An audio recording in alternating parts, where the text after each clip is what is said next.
5 years is a long time to be gone from your own life. It's longer when every sunrise is through the dusty visor of a helmet, when your mornings begin with the sound of distant thunder that isn't rain, and nights end in silence so heavy it drowns the memory of laughter. I counted them, not in days but in letters. Each envelope from home was a thread keeping me sane. Most of them were from her. Emma. My wife. My anchor. She never missed a month, sometimes even a week. And in those words I built a version of home I carried with me, her laughter echoing in our kitchen, the way she used to lean against the doorframe in her robe, her sleepy smile. I kept it all inside. Like a compass. I bled for that image. I watched brothers fall beside me while gripping that picture in my mind like a relic from a world that still made sense. Coming back wasn't planned. I wanted to surprise her. July 17th, her birthday. I'd circled it in my calendar every year, even out there. This time, I came home with it burning in my chest like a secret. I didn't tell anyone. No calls. No heads up. I wanted to see her face. I'd rehearsed it in my mind 100 times. Me on the doorstep, uniform clean, a small velvet box in my hand, not new, just a locket she lost before I deployed. Found it at a vendor's stall in the green zone, of all places. That locket had our initials carved into the back. I remember etching them myself the night before I left. E+D, always. I stepped onto our street, and everything was still. The oak tree out front had grown taller. The porch had a new swing. There were wind chimes now. I stood there, suitcase in one hand, heart in the other. I wasn't nervous, I was home. And everything I'd endured would finally make sense again. All I needed was her face, and that smile. The key was still under the third flower pot. I don't know why I checked, force of habit maybe. Or a quiet hope that some things hadn't changed. My fingers brushed the familiar crack in the ceramic, and for a second, I felt 17 again, sneaking into her parents' house after curfew. That kind of memory is cruel when it resurfaces without warning. I gripped the key tighter than I needed to. I didn't knock. Not out of arrogance. Out of love. Out of the belief that I had earned the right to step into my own life unannounced. That home was still mine. The door creaked the same way it always had. I stepped inside, and time held its breath. The air smelled like cinnamon, her favorite candle. There were shoes by the door, a pair of small, white sneakers beside boots too big to be hers. My gut stirred. Not panic, not yet. Just confusion. The kind that makes your hands cold. Her voice came from the kitchen. She was laughing. Not just a chuckle, a full laugh. The kind she used to give me when I surprised her with breakfast in bed, or whispered something dumb at a party just to make her snort wine out her nose. That laugh, it sliced through me before I even turned the corner. Then I heard his voice. It took less than a second to recognize. No mistaking it. I'd spent 2 tours side by side with that voice. Heard it in foxholes and fire, in the sound of a man praying to stay alive. Jason. My closest brother in arms. My tent-mate. My confidant. The one man I trusted with everything, almost everything. I told him to look after her if something happened to me. I made him promise. And there he was. Sitting in my chair. His hand resting on her belly like he belonged there. I didn't speak. Not yet. Something inside me had cracked clean down the middle, but I hadn't fallen. I just stood there. Watching.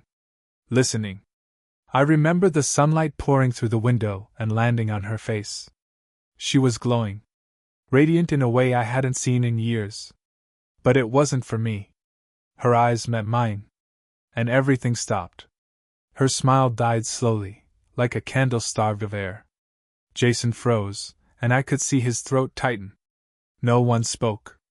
Because what do you say to the ghost you never thought would walk through the door? I wish I could say I screamed. That I broke something. That I made noise loud enough to match the storm inside me. But I didn't. I just stood there, eyes fixed on the way her hand instinctively covered her stomach, like she was shielding it from me. As if I were the intruder. as if I didn't belong. Jason rose first, like a man who just spotted a live grenade and wasn't sure whether to jump on it or run. He didn't say my name, not at first. His lips parted, but whatever words he thought he had, they died on the way out. He looked thinner than I remembered. Older. Maybe guilt has a way of etching lines into your face faster than time does. Emma stood too.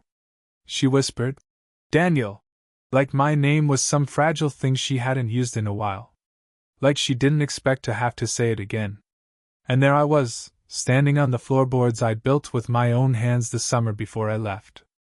Watching my wife. My best friend.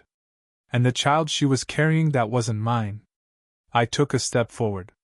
Not toward them, toward the table. Toward the photographs on the mantel. There were new ones. One of her and Jason at the lake, her in a sundress I'd bought her before deployment. Her smile in that photo. It was the kind you give someone you trust with your heart. Someone who hasn't disappeared for half a decade into a war zone. Someone who stayed. I wanted to speak, to ask the questions clawing their way up my throat. When? How long? Why him? But I couldn't. Because somewhere deep down, I already knew. She didn't cheat. Not in the way the world defines it. She didn't lie or sneak around. She mourned me. Quietly. Slowly. Year by year. Until grief turned to doubt, and doubt turned to loneliness, and loneliness found a familiar voice at her doorstep. Jason had come back 2 years ago. I remember his letter. He said civilian life didn't feel right. He never mentioned her. Not once. Maybe out of guilt. Maybe out of calculation. Hard to say. Still, I hadn't died. I had bled, starved, buried men with my own hands, but I hadn't died. I came home. For her. For us. And what I found wasn't betrayal in the heat of a moment. It was something colder. Something more permanent. They had made a life. A quiet, careful life built in the absence of me. And now, I was the echo that didn't fit anymore. A shadow in my own home. The worst part? Neither of them moved to apologize. Because this wasn't new to them. It was only new to me. I sat down. Not in anger, just because my legs stopped understanding how to hold me up. I chose the old armchair by the window, the one with the frayed armrest she used to tease me about fixing. Funny thing is, I never fixed it. I left it exactly as it was so I'd have something untouched by change, something stubborn enough to still be mine. And now, sitting in it again, I felt smaller than I ever did in a uniform. Like time had passed me by and left only the shell behind to bear witness.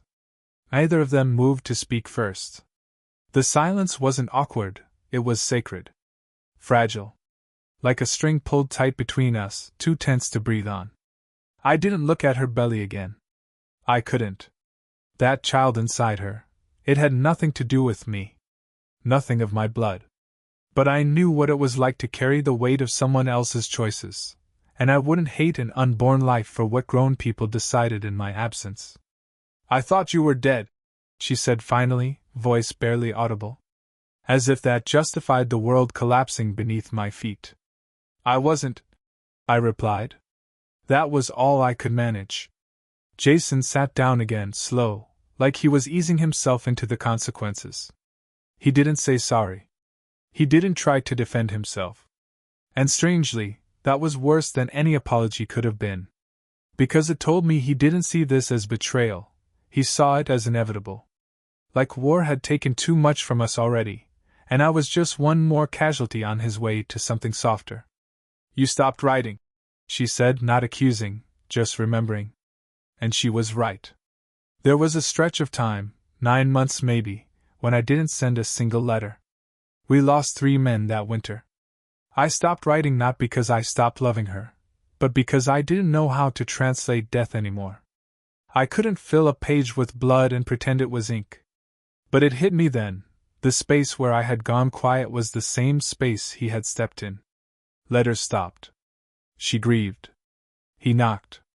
The timeline was never spoken aloud, but it hung there between us, exposed like a wound no one wanted to clean. "You said if anything happened, to take care of her, Jason murmured. His voice cracked on the last word. I didn't plan. I raised my hand. Not to strike. Just to stop the sentence from bleeding out more than I could handle. I asked you to protect her, not replace me. That silence again. Outside, a dog barked. The world was still turning, still breathing. But inside that house, the air was thick with endings. And all I could think about was how much I had missed. Not just the betrayal, but the birthdays. The laughter. The first time she probably reached for someone else's hand in the dark and found it already waiting. I came back for what I thought was mine. But the truth was settling in, bitter and clear. It wasn't mine anymore. There's a sound a man makes when his heart cracks. It's not a cry. It's not a scream. It's quieter than that, more like the sound of someone trying not to breathe too deeply, as if air itself might shatter him further. I made that sound then. Just once. And I don't think they heard it. Or maybe they did and pretended they didn't, out of mercy. I sat there in that chair while the walls seemed to lean in, pressing closer, as if the house itself was ashamed. I stared at the grain in the wooden floor, traced the familiar scratches we never bothered to fix. The one from the time we moved in and dropped the couch, the one from when she danced barefoot with wine in her hand, dragging a chair across the room like it was her dance partner. I remembered everything. Every damn detail. That's the curse of love. It doesn't fade when you need it to. It clings.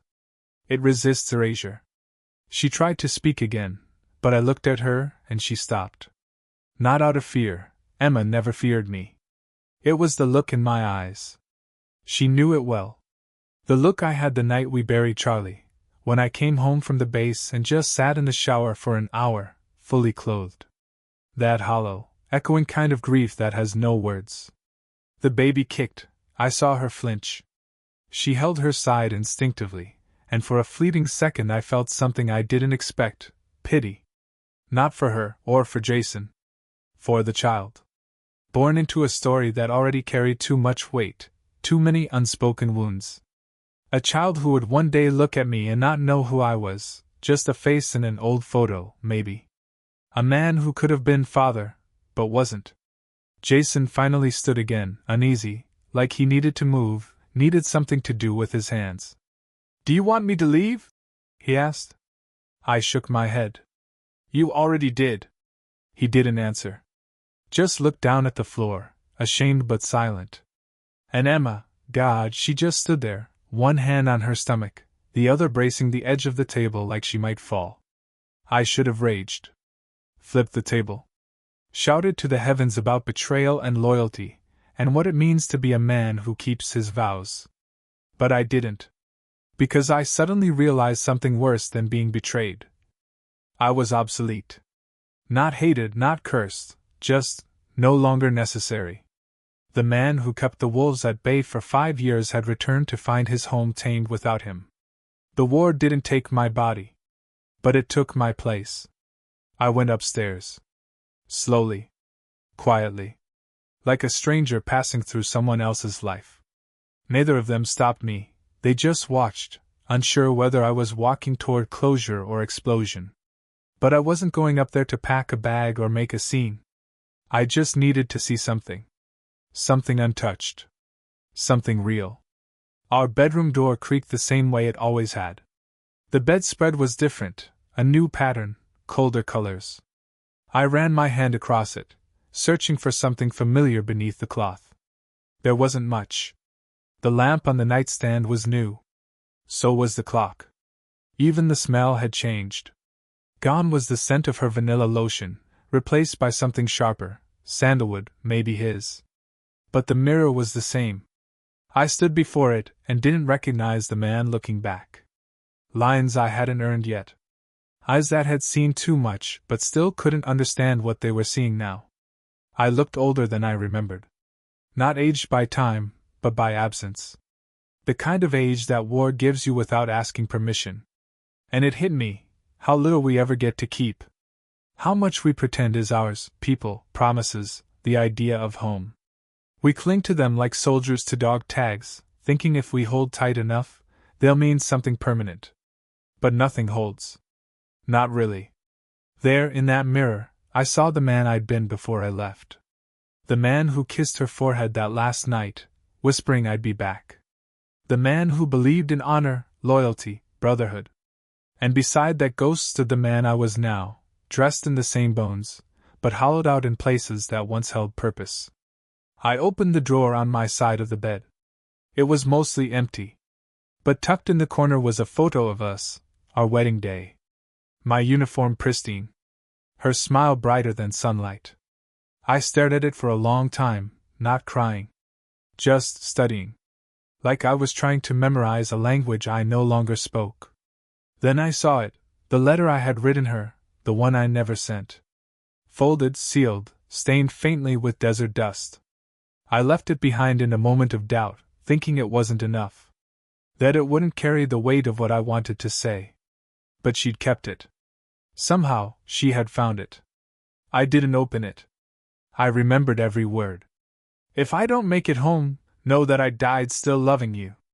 That every breath I took was for the life we were building. That I forgave you for anything that hadn't even happened yet. Because that's what love is, choosing someone, even when you don't know what the end looks like. I folded it again. Set it down on the nightstand like an offering to something that no longer answered prayers. That's when I understood, I hadn't come home. I had come back. But home was gone. I stood at the top of the stairs for a long time. Not frozen, just suspended. There's a difference. Frozen men feel fear. Suspended men feel nothing. That's where I was. In that heavy space between decision and instinct. My hand rested on the banister I carved myself the month before deployment. I remembered the splinters, the curse words, the smell of fresh stain. I had built this house with my time and hands, thinking love was something you could anchor with wood and sweat. But a house can't hold what a heart lets go of. I listened to the quiet downstairs, no voices, no footsteps. Just the ticking of that new clock beside the couch, counting the seconds of a life I no longer belonged to. They weren't arguing. They weren't scrambling to explain. They were waiting. And that silence told me everything. This wasn't an accident. This wasn't a moment of passion spun out of loneliness. This was a new foundation, already laid, already settled. And now, the old ghost had wandered back, wondering why the doors didn't fit him anymore. Part of me wanted to walk back down and face Jason like the soldier I had once been. Not with fists, those are for boys. But with truth. The kind that cuts deeper than any blade. To tell him that brotherhood means something. That trust is not a souvenir you keep when it's convenient. That I had carried his screams through firefights, had shielded him with my own body once. And that this was the thanks. But what would that change? He had made peace with his betrayal long before I stepped through that door. He had rationalized, softened the blow in his mind until it was something noble. Taking care of the widow in waiting. Giving comfort to the forgotten. I saw it in his eyes earlier. The man believed his own mercy. As for Emma, she didn't cry. That was what struck me the most. No tears. No shaking hands or frantic apologies. Just the quiet composure of a woman who had long made peace with her choices. I don't blame her for that. Not anymore. Because sometimes the world asks people to carry loneliness longer than their arms were made for. And some arms simply give out. I stepped away from the stairs and looked into the small hallway closet. My jacket was still there. The old leather one she gave me on our 3rd anniversary. Still smelled faintly of her perfume, and my old cologne, now faded into something unplaceable. I slipped it on. It fit tighter than I remembered. Or maybe I just changed shape in all the places mirrors can't show. Downstairs, I heard the creak of a chair. They were still waiting. Waiting for what? Forgiveness? Permission? Closure? I had none of those things to give. But I did have one thing left. A choice. To stay and haunt the ruins. Or walk away before I became part of the wreckage. I took one last look around before I reached the door. Not dramatic. Not sentimental. Just final. The kind of glance a man gives to a place he's outgrown, not because he wanted to, but because life didn't ask his permission. The floor creaked under my boots, the same boots that had walked through sand, blood, and fire, now carrying me over polished hardwood and broken trust. Jason was standing by the window. Emma remained seated, one hand resting on her stomach, the other gripping the edge of the table like she might still be holding something between us. But there was nothing left. Not even anger. I had burned through that already. What remained was cooler, quieter, not peace, but resolve. The kind that comes after the storm, when everything lies still, and you decide where the rubble goes. "I'm not here to destroy anything," I said, my voice low. "But I won't be the leftover piece you keep in a drawer just in case." Jason opened his mouth, then shut it. That was wise. Some words, once spoken, stain more than silence ever could. Emma stood slowly. Her eyes searched mine, not begging, not defending, just looking. Maybe trying to find the man she once knew inside the man I had become. Maybe wondering if he was still in there. But love, when it dies quietly, doesn't leave a body. It just slips away in pieces until all you're left with is the habit of reaching. "I loved you," she said. A whisper. Honest. Not a defense. Not an apology. "I know," I replied. And I meant it. That was the hardest truth of all. We hadn't failed because we stopped loving. We failed because time and silence rewrote the terms. I walked past them, hand on the doorknob. For a moment, I caught my reflection in the entryway glass, a man neither broken nor whole. Just aware. And that kind of clarity, it's the sharpest weapon a man can ever carry. Before stepping out, I turned back only once. "Raise that child right," I said to Jason. "Make him strong. Make him better than us." His eyes welled, but he nodded. I didn't wait for thanks. The door clicked behind me with the sound of something finishing. Not slamming, just closing. Like the last line of a book you'll never read again. Outside, the sun was low, that soft, golden hour light that makes even cracked sidewalks look like they're glowing. I walked. No destination. No plan. Just one foot in front of the other. And for the first time in 5 years, I wasn't marching toward death. I was walking toward myself. Drop your thoughts in the comments, I read them all. Don't forget to like, subscribe, and share to help this video reach more viewers. See you in the next one.